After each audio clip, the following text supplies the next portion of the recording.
Welcome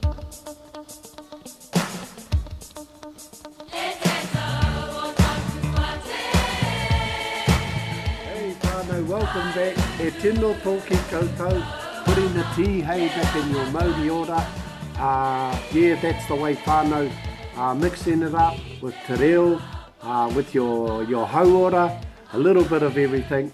Hey, here we go. We're back to our Arapiki Tätai, the numbers ladder, and some placings.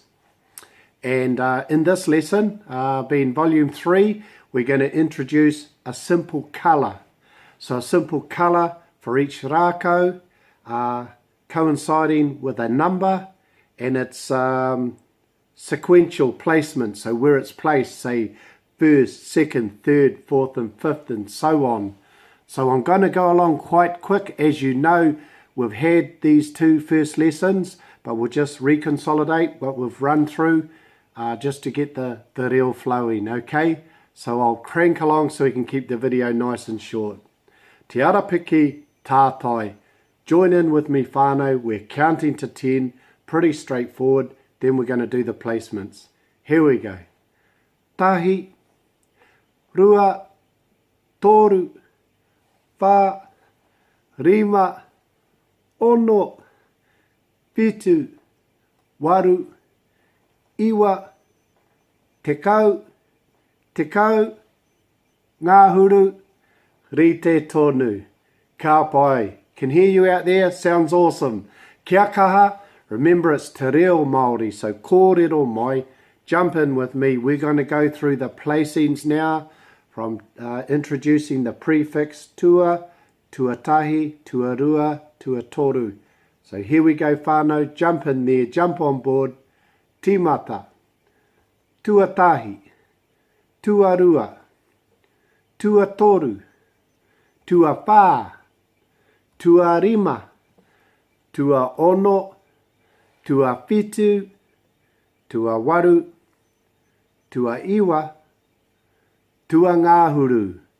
Ka pai, for those of you who remember, we're using that tua concept, and right through we could have said tuaiwa, and then tekau, but it seems to flow to use the other kupu where we can use the tuangāhuru. Good work, whānau. Hey, we're going to introduce a simple colour for each rākau now. I'm going to move along sort of quite quickly, but I know you know these colours anyway. We'll pick the primary colours, the ones that you're used to hearing. Mā, pero, karera,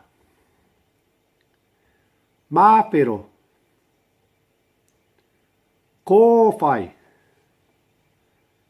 maota, pango, parauri,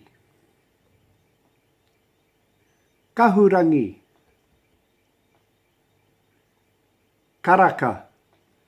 Shot whānau later on. See if you have a few goes at saying those. They're all could be new words or kupu hau to some of the whānau. So practice that over and over.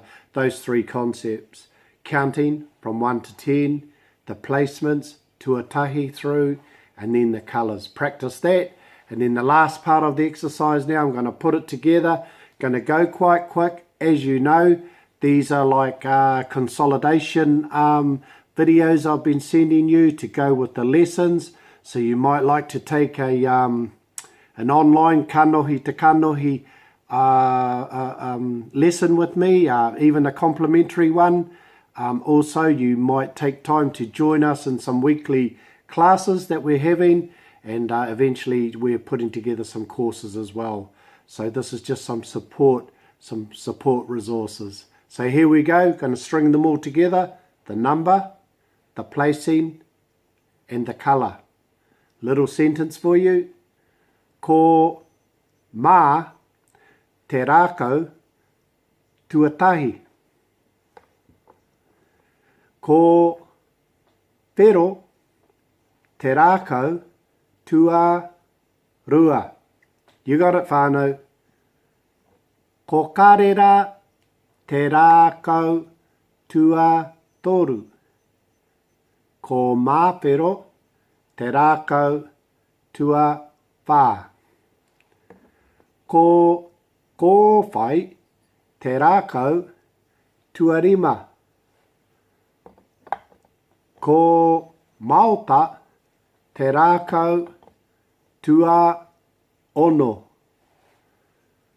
Ko pango te rākau tua whitu. Ko parauri te rākau tua waru. Ko kahurangi te rākau tua iwa. Ko karaka te rākau tekau. Ko karaka te rākau tua ngāhuru. Ka pai whānau, that's us. I'm going to cut it off there. I've already taken an extra minute of your time. Mauri ora, kia kaha, kia maia, kia manawa nui. Kōrero Māori, Aoitepö, hui e, tai ki e. Awesome whānau, thanks for watching that. Hey, enjoy and feel free to share with your whānau.